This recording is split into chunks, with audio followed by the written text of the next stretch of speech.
Yeah. Yes. Clap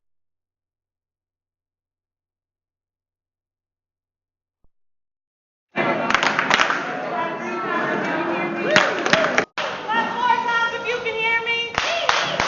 Clap 5 times if you're just excited to be here. Some people didn't clap, you tried it. All right, guys. Really quickly, I just want to reiterate the directions for the do now since a lot of you were coming in and out at different times. You're going to have 3 minutes now, only 3, to complete the do now on the front of your participant handout. That's this white sheet. There's a review and a preview question. All right, 3 minutes. I need you at a voice level 0 at this time. Ms. Burgess, how long do you have to complete the do now? 3 minutes. Give it up, no. Mr. Roach, what voice level? 0. All right. When I say go, you may begin. Go. And time. Pencils down, all eyes on me. Great job, everybody. Good afternoon one more time. So we've all made it through day 3 successfully. So everybody take 1 breath in and 1 breath out. Great. All right, let's go ahead and dive in for today so we can get in and out. So what I just modeled for you was a threshold with a transition into a do now. Can I have some volunteers? Raise your hand. Tell me one thing you saw that I did at threshold. Ms. Connor. Narrated. Thank you. I need 2 more things. Ms. Cofield. Gave direction. Ms. Burgess, one more. Great. So I started to circulate a little bit once I transitioned into the do now, right? Right. What else did you see that I did during the do now? So when you guys were actually seated. I repeated the voice level. I did what again? Definitely narrated. And because when, we're adults and everybody came in kind of talking and y'all hadn't seen each other, I did stop and reset the directions, but I didn't give you all a full 10 minutes to complete the do now because I did have an expectation that you were going to start that. So you had 3 minutes and I set the timer and began then. Okay? So I just wanted to give you a quick model of the do now. All right, so let's go ahead and dive in. Today's objectives, participants will. Ms. Smith, could you read the first one for me? Conceptualize instructional planning relationships. Great. And if you are in the back, if I call on you, the objectives are actually on the front of your white sheet. So if you get called, you just know that it's on there. All right. Jordan, can you read number 2 for me? Yes. Differentiate between the phrases teaching to the test and teaching the test. Great. Mr. Michael, can you read the last one?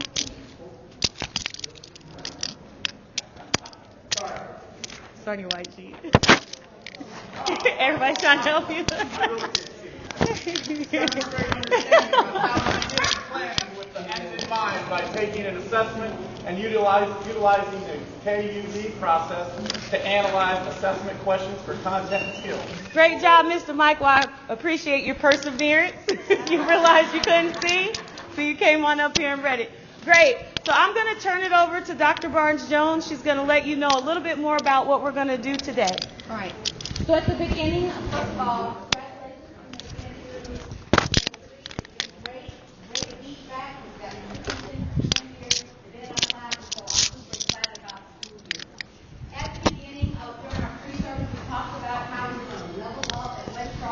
by focusing on our instructional core. So that's the students, the teachers, and the content.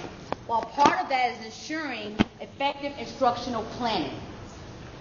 And so I want to give you kind of a visual representation of the part of the whole of the instructional planning process. There's also a tiny URL, if you have your technology that you can go to, that gives you an additional visual with some more in-depth information about each component, how your daily lessons relate to your unit plans, how your unit plans relate to your cycle plans, and how each one is a part of the whole course and all of the standards. And so that tiny URL has even more information.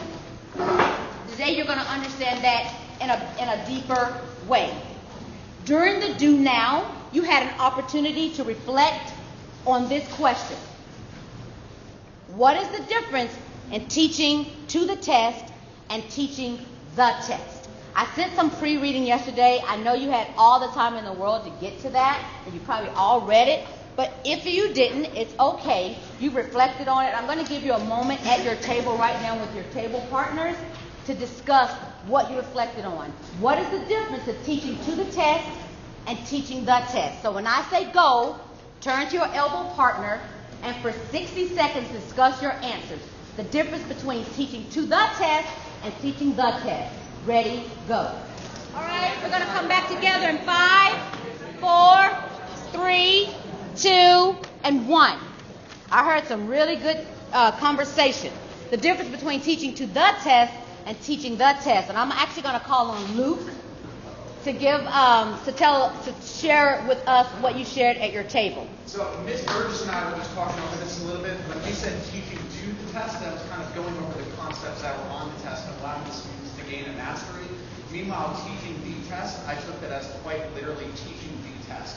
One of my history teacher junior year in high school, to study for the test, he would literally give us the multiple choice questions. And ethically, that's wrong because you're going to be going over the answers, not the concepts that the student should be understanding when you're teaching them. All right, clap it up. Okay. Very good, Luke. Anybody else? Anybody else have something, some revelation that you discussed at your table? I heard some really good discussion over here. I didn't quite get over here. Anybody else? All right, so thank you, Luke. You hit the nail on the head. Now, I know that teaching to the test has some negative connotations, but arguably that is quite literally what you as instructors should be doing. Teaching to the test, and we're going to norm our language around that, and we're going to call that backwards planning, backwards design.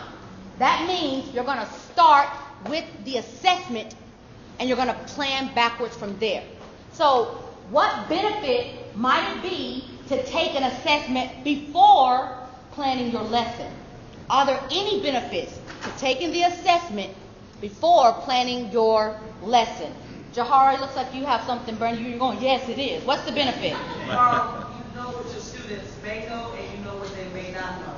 So then even though you may have to cover everything, you know what you may need to spend more time on versus wasting your time on something that they really already understand.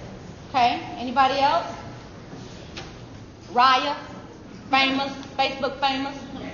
I would say especially in math, like you may teach a concept, maybe you prerequisite skills that they learned in the previous math class. You take the test, test those things to make sure you go over them, so they don't get lost in the concepts. Good. We'll take one more. Miss Ivy. One thing would allow me as the EC teacher know exactly what I need to cover and how, that's the same thing, how I need to hold or scaffold the information I present to my students and what they need to know in order to be successful on my test. Very good. You hit some of the main points. You're going to be taking one of your own assessments today. What it does is allows you to understand what students have to know, understand, and be able to do in order to demonstrate mastery. It also ensures that you know the alignment. Okay, so you're going to be doing some of that today. The core idea, and there's a place on your participant guide to write down the core idea. Assessments are not the end of the teaching and learning process. They are the start. Assessments are not the end. They are where you start. So write that down. I'm going to pass this off now to Brother Poirier.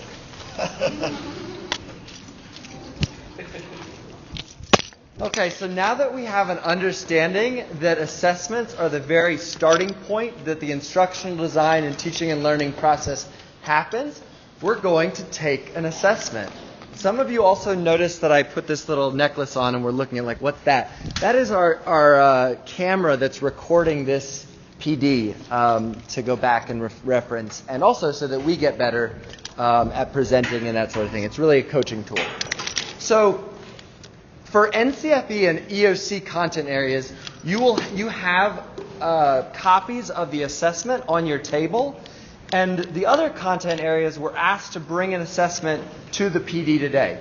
So for the next 1 minute, just locate that assessment, and then once you've located it, put your eyes on me. So 1 minute to just locate that assessment, and then put your eyes back on me. Go. Miss Walker's locating her assessment. Miss Lorraine's locating that assessment.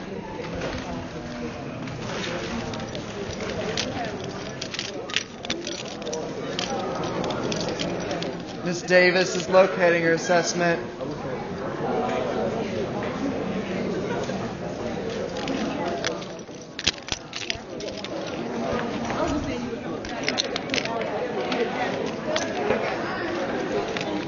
We've got about 50% of tables getting their assessment out. Got it? Lorraine, you got it?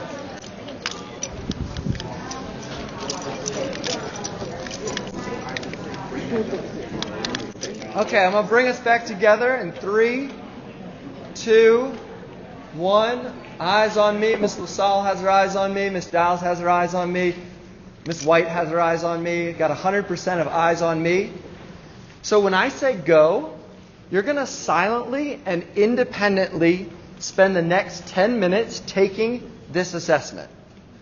So for the next 10 minutes, take as much of this assessment as you can. You may not finish, and that's okay. If you do finish early, though, you'll silently reflect on the questions above. So, Ms. Blackman, how long are we going to spend taking this assessment?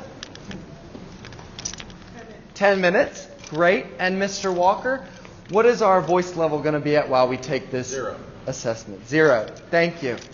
Okay, so for 10 minutes, silently and independently take your assessment, and you may begin.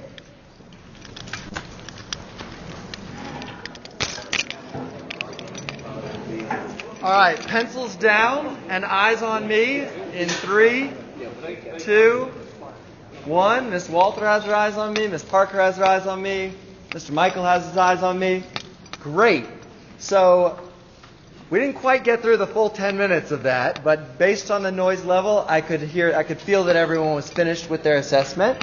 So we're now going to debrief what that experience was like for you and your table. So when I say go at a voice level 2, take 3 minutes with your table to discuss the 2 questions on the board. What were some strengths and weaknesses you experienced when taking this assessment? And can you anticipate which questions would be easy and or difficult to students and why? So 3 minutes and go.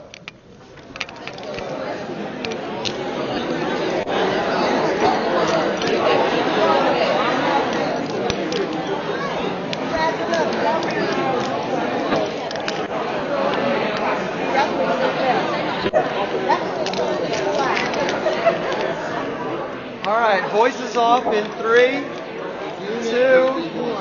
Actually, let's try that a different way. If you can hear me, clap once. If you can hear me, clap twice. If you can hear me, clap 3 times. If you can hear me, clap 4 times. All right, voices off in 3, 2, and 1. Ms. Harris has her eyes on me. Ms. Banks and Bell has her eyes on me. Thank you. All right, let's do a quick share out of what we said at our tables. Let me hear from 2 folks on this first question. What were some strengths and weaknesses you experienced when taking this assessment? Just a raise of the hand. Yeah, Jeremy. I was thinking, my honors kids do the same thing. These questions are meant to get a certain basic thing, and especially teachers who tend to overthink and try to think too much into a question. Cool. Thanks. When it's like history, like cousins done like on the third level or from high school, so like it's kind of hard to know about them from like we're in college, so we know like more. So like any of these answers could have been an argument for it or a document to back it up in our perspective. So we're like trying to figure out like what actually is the correct answer from high school.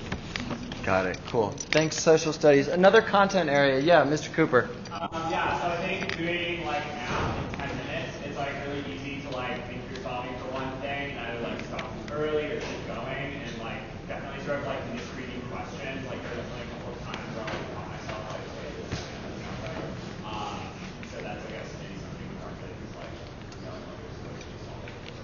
Good. So knowing what they're supposed to be solving for. What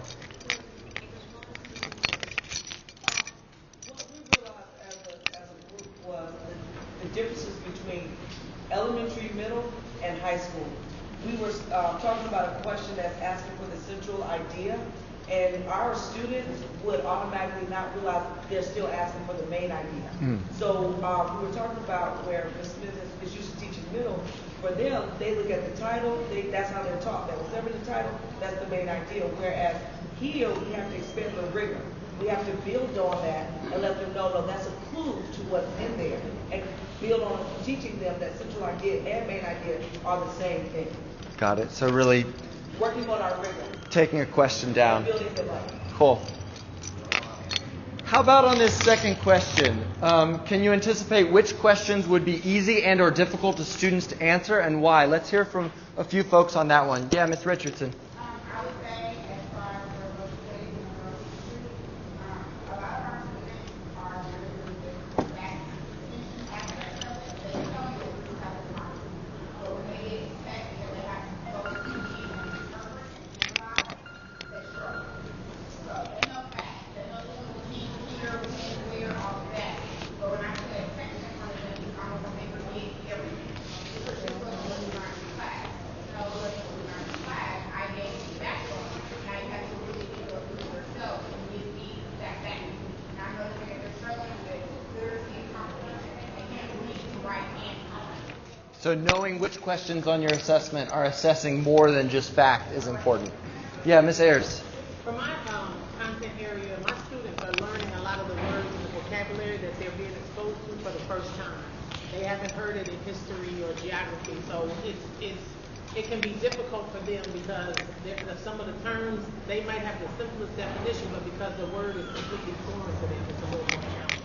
Great. So looking at questions, seeing what vocabularies do they need to know to be able to answer that question. One more. To piggyback on the vocabulary, I think when you use synonymous terms, like we had a question that said raise, and then the answer, the word was boost. They are synonymous, and I think that when our kids are looking for raise, they miss the answer because they're looking for it to match up an exact verb. If they're looking for a match in definition, not terminology. Cool. Thanks, Ms. Burgess. All right, so thank you all for participating in that. I think there was a lot of great conversation that went on in taking your assessment and then thinking about it. We're now going to transition to really diving into assessment analysis of your content area and your assessment. So I'm going to turn it over to Ms. Wagner and give her the magic necklace. Thank you. Okay, so a lot of what you just lifted up from your assessment analysis are the reasons why we do what we do. Begin with that end in mind. Because what we pull from those assessments and the learnings that we pull from those assessments are going to go directly into our lesson. And what we're going to walk through right now is just the thinking practice. We're going to practice the thinking process that drives backwards design by analyzing that assessment that you just took. And we're going to break the process down into 3 parts. And so the first part is going to be alignment, checking for alignment. So I'm just going to grab this, and we're going to look at alignment. So if you look at the middle of page 2 in your interactive handout,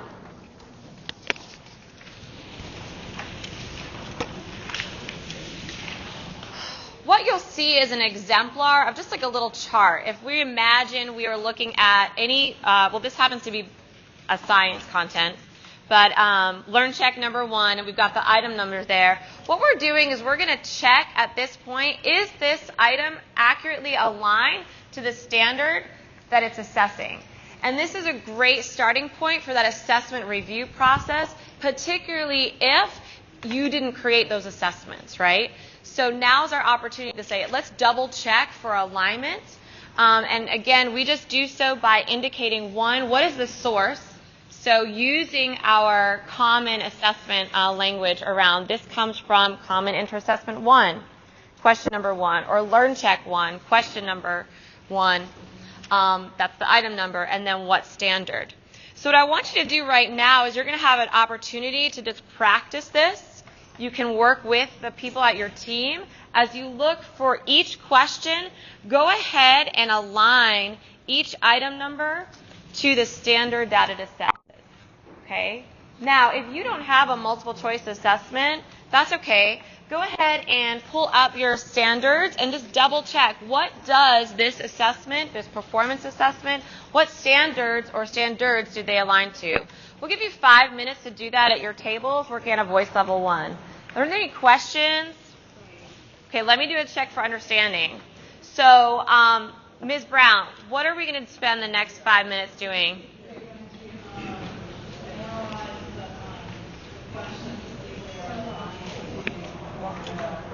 Perfect. All right, you can begin.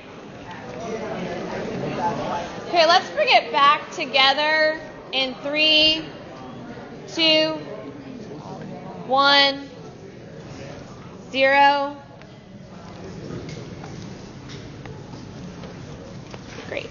So I want to do a pulse check, which is just a little bit different than a check for understanding. I want to get a sense of how we're feeling in the room with this particular process around aligning a particular question to a standard. So give me a thumbs up if you're like, yep, we totally got this.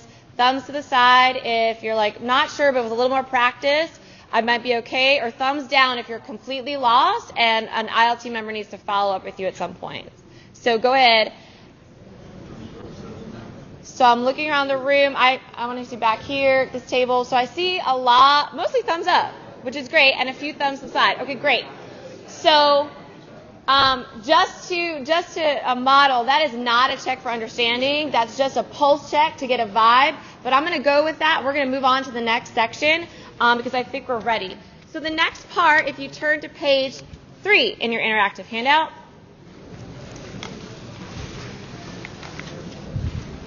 we are going to complete a CUD analysis. CUD is short for know, understand, and do. And here's where you're really going to start breaking down the information and thinking about the information and skills that are required for students to know in order for them to answer this question correctly. So we've got a few guiding questions in this chart. Okay, so Jordan, would you mind reading the guiding questions up in your CUD analysis? All of them. Yes. What concepts, skills, tasks must students master in order for them to answer this question correctly? Identify prior knowledge needed for students to be successful. What misconceptions must be addressed in the lesson to ensure that students do not answer incorrectly? What tier 2 words, scientific language, must students know in order to answer this question correctly? Okay. So that's a lot of breaking down. There's a lot of components to this particular analysis. So we're going to spend a little bit more time here. One thing I do want to define for perhaps some new teachers is what tier 2 vocabulary means. Can I have a volunteer raise your hand to just describe what do I mean by tier 2 vocabulary?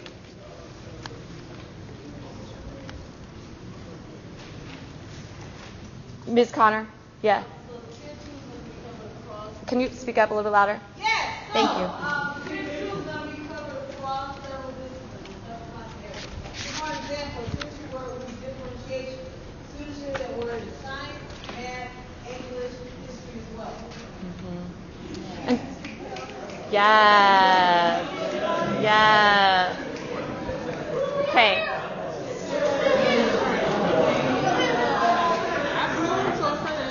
So, why is it? Oh, Burgess. What's that? Tier, yes. Go ahead and define tier 3. Tier 3 vocabulary terms are specific to one particular area. For example, you are going to hear a word like stethoscope in a career in health occupation support. You may not hear that in a social studies or math class. Yes. Awesome. So a lot of the tier 3 words, those content-specific words, really come out in these first few questions when we think about the concept, skills, and tasks. That's why we didn't make it explicit in terms of like saying what tier 3 words. They'll get pulled out here in these first 3, guiding questions: prior knowledge and perhaps misconceptions. You'll see a lot of tier 3 words in there. So if you have a look at the exemplar, this is like a question in which, from a science assessment, where there's a food web. Probably should have put the question on there. My apologies. But you can kind of start to see the thinking in the exemplar where that teacher thought about what's the information, what's the content students need to know, right? What terms or what prior knowledge is required in order for them to answer this question successfully. They've also, because they're content experts, they also are able to identify and anticipate the misconception. So that's going to be really key because we actually want to teach our misconceptions explicitly and in advance of students making them. Okay? And then finally, what's that last one? Those tier 2 words, and we pull them out because often our students, they know the content. And I've heard this from a few groups that I was checking in with. They know the content. They know, what was it? Like, what was the example you gave? Like, when you're talking about, you said students know, I should have wrote this down. They know the facts, right? They know the facts. They know the content. They learn your vocabulary because you're all phenomenal teachers. What they struggle with and what often trips them up is that they don't know those tier 2 vocabulary words. That's what trips them up, especially on standardized assessments. So we pull them out now so that we can explicitly teach them throughout our lessons. Okay, so I've done a lot of talking. I want to give you an opportunity to practice. We're going to take 5 minutes. Start with question number 1. Go ahead and within your teams, voice level 1, start answering those guiding questions with regard to question number 1 and start completing your CUD analysis. Go.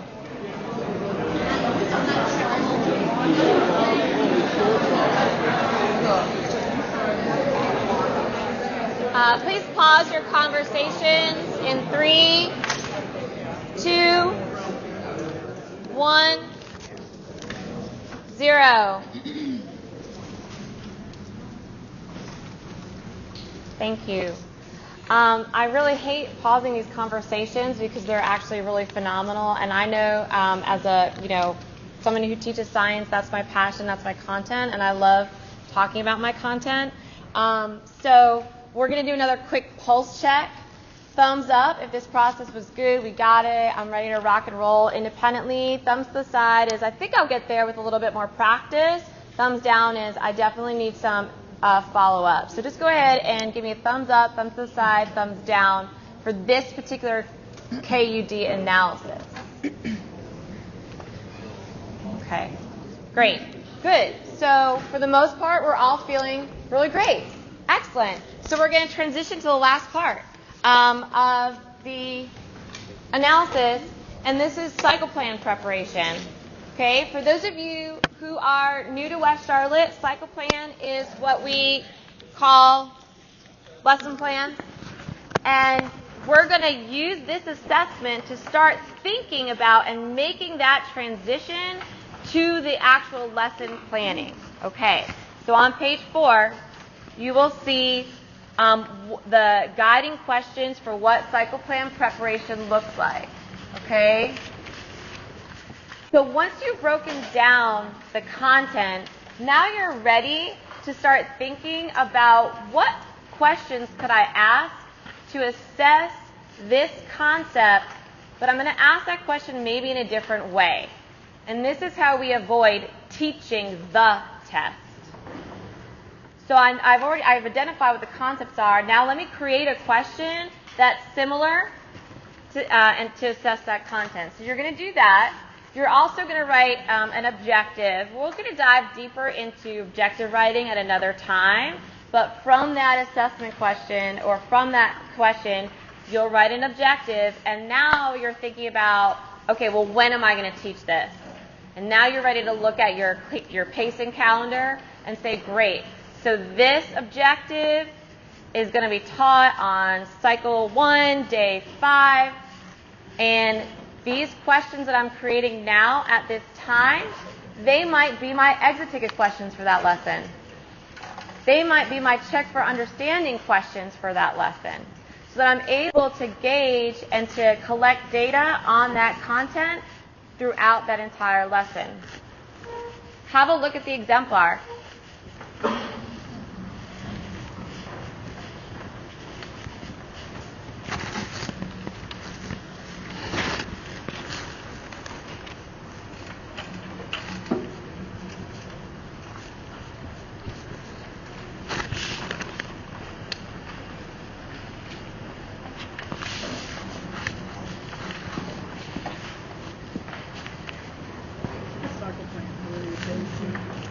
So what does completing this stage, like how does this benefit a teacher by completing this particular stage of the assessment analysis? How might that benefit a teacher in their planning? So shout it out a little bit louder. Exit ticket. So why is that helpful? Yeah, you can do a formal assessment to see where they are. Yep. And you've thought about it already. You already have that ready to go. Anything else? Well, let's go ahead and practice, and then we might actually find how this might be helpful. So for that same question that you broke down or you did a CUD analysis for, you're going to go ahead and craft some sample questions, a learning objective, and then if you have the opportunity to, go ahead and pull up your cycle plan or your pacing calendar and see if you can figure out what day this particular content should be taught. Okay, go ahead. Begin. 5 minutes? 9? Okay. Okay. Okay, we can pause your conversation in 3, 2,